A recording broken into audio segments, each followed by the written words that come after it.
नमस्कार, मैं पूनम शर्मा सद्भावना पार्टी में आपका स्वागत करती हूँ। हिंदू सनातन धर्म में जब भी किसी व्यक्ति की मृत्यु होती है, तो उसके मृत शरीर का यानी शव का अंतिम संस्कार किया जाता है। यानी कि जो शरीर है उसे 5 तत्वों में जिससे वो बना है, जल, अग्नि, वायु, आकाश, पृथ्वी, उसी में उसे विलीन कर दिया जाता है। तो अंतिम संस्कार में कई तरह के विधि विधान होते हैं, कई संस्कार होते हैं जिसमें अग्नि संस्कार, अस्थि संचय, वेद मंत्रोच्चार, कृपाल क्रिया आदि बहुत सारे विधि विधान होते हैं। तो इसमें एक शव को अग्नि में विलीन करने के लिए अग्नि संस्कार किया जाता है। अब उस अग्नि संस्कार के लिए लगभग 300 से 400 किलो लकड़ी का इस्तेमाल एक शव के अग्नि संस्कार में होता है। अगर हम ओवरऑल देखें, हम पर्टिकुलर इंदौर की बात करें तो यहाँ पर लगभग 25 से 30 प्रतिदिन किसी न किसी की मृत्यु किसी न किसी वजह से होती है। तो इस हिसाब से हम देखें तो यहाँ पर हजारों टन लकड़ियों का इस्तेमाल होता है। तो हम समझ सकते हैं कि वायु के लिए और हमारे पर्यावरण के लिए कितना ज्यादा हानिकारक है। क्योंकि अगर जितनी ज्यादा लकड़ियां, इतनी अधिक मात्रा में लकड़ियां जलेंगी, उतना ही कार्बन डाइऑक्साइड उत्सर्जन होगा, जिससे वायु खराब होगी, प्रदूषण बढ़ेगा। AQI यानी कि एयर क्वालिटी इंडेक्स पर भी इसका बहुत बुरा प्रभाव पड़ेगा। हम ये भी देखें कि इतनी लकड़ियों के संग्रहण के लिए जितनी लकड़ियां लगती हैं उसके लिए जंगल से पेड़ों की कटाई होती है, जो कि ओवरऑल ये पूरे विश्व के लिए बहुत हानिकारक है, क्योंकि इससे ग्लोबल वार्मिंग पर भी बहुत ज्यादा इम्पैक्ट पड़ता है। हालांकि इसके लिए नगर निगम ने कुछ उपाय किए थे, और इसके लिए हम अगर पर्टिकुलर मालवा मेल मुक्ति धाम की बात करें तो वहां पर इलेक्ट्रिक शव दाहगृह बनाया गया था, लेकिन वो सक्सेस नहीं रहा और सालों से बंद पड़ा है।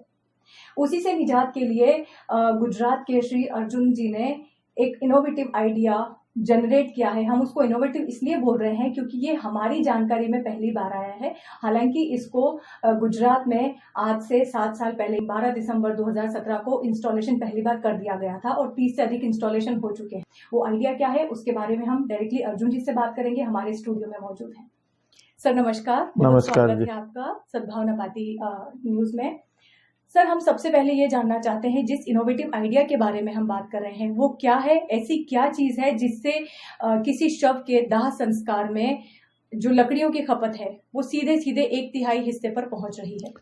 बात यही है कि शरीर का जो हिस्सा में जितनी लकड़ी लगती है, मतलब समझो कि शरीर में पैर जल्दी जल जाता है।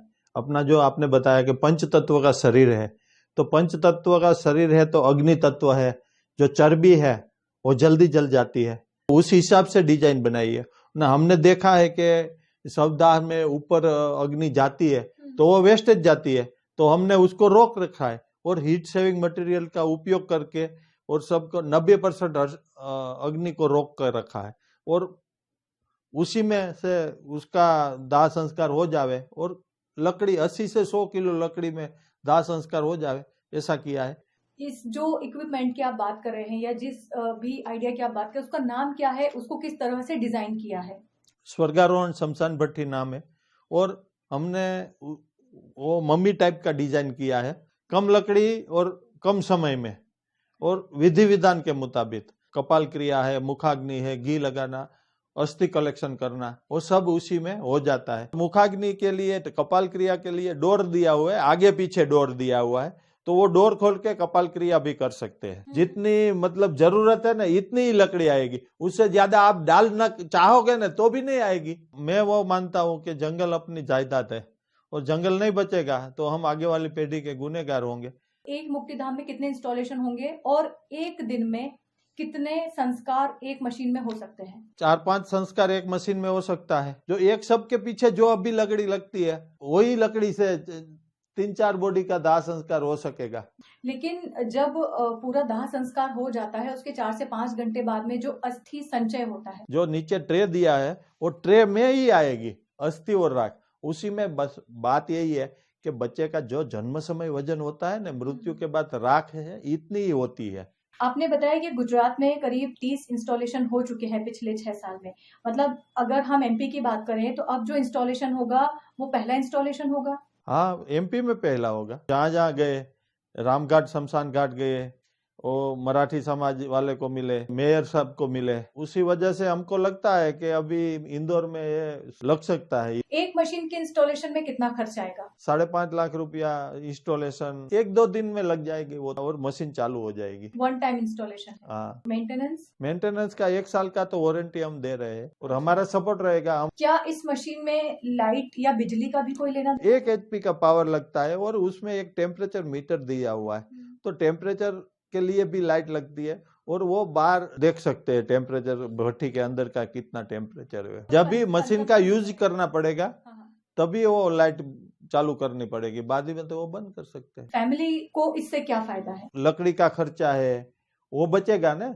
पीछे की विधि करो या ना करो, ये तो करना ही पड़ेगा। ये लकड़ी का गरीब आदमी होए तो उसके पास लकड़ी का पैसा भी नहीं होता है, साहूकारों के तो पैसे की कोई बात ही नहीं है, और अपना जंगल बचेगा, अपना देश का ही फायदा है। दाह संस्कार होता है, उसके बाद में कुछ पानी की भी खपत लगती है। हमारे भट्टी में 1 बाल्टी पानी वो दाह संस्कार में अस्थियां और शांत करने के लिए 1 बाल्टी भट्टी लगती है। कितनी ऊंचाई है उसकी जमीन से, ताकि शव को रखने में कोई परेशानी ना हो? 3.5 फीट की ऊंचाई है, तो उसी में लग जाएगी। इंदौर नगर निगम ने यहाँ पर जो उपाय किया था इसी से बचने के लिए, प्रदूषण से बचने के लिए उन्होंने इलेक्ट्रिक शवदाह गृह का उपाय किया था। आपकी जो मशीन है उसमें भी इलेक्ट्रिसिटी का यूज है, तो आपकी मशीन और इलेक्ट्रिक शवदाह गृह में बेसिकली क्या डिफरेंस है? क्योंकि वो तो फेल हुआ वो प्रोजेक्ट, आपका कैसे सक्सेस हो सकता है? वो महंगा है, 80 लाख रुपये इलेक्ट्रिक भट्टी की कीमत है। हाँ, और रूम के लिए मतलब, और पावर कनेक्शन भी ज्यादा लेना पड़ेगा। ये 80 हॉर्स पावर का कनेक्शन लेना पड़ता है, 80 हॉर्स पावर का। इसके लिए ये रूम भी बनाना पड़ेगा और उसके लिए एक आदमी की भी जरूरत रहेगी। कपाल क्रिया इलेक्ट्रिक भट्टी में नहीं होती है। ये दुखद प्रसंग है स्वजन की विदाई का। आप किसी को फोर्स करके इलेक्ट्रिक भट्टी या तो डीजल की या गैस की भट्टी में वो आप नहीं डलवा सकते हैं। और इसमें हमने विधि विधान देखा, प्रकृति का फायदा देखा और संस्कृति का फायदा देखा। जनता में आप इसके लिए जागरूकता कैसे जगाएंगे? तो साथी हाथ बढ़ाना, अकेला मैं थक जाऊंगा, मिलकर बोझ उठाना, ये सब अपनी बात सब अपने तौर से रखे तभी ये बात होएगी।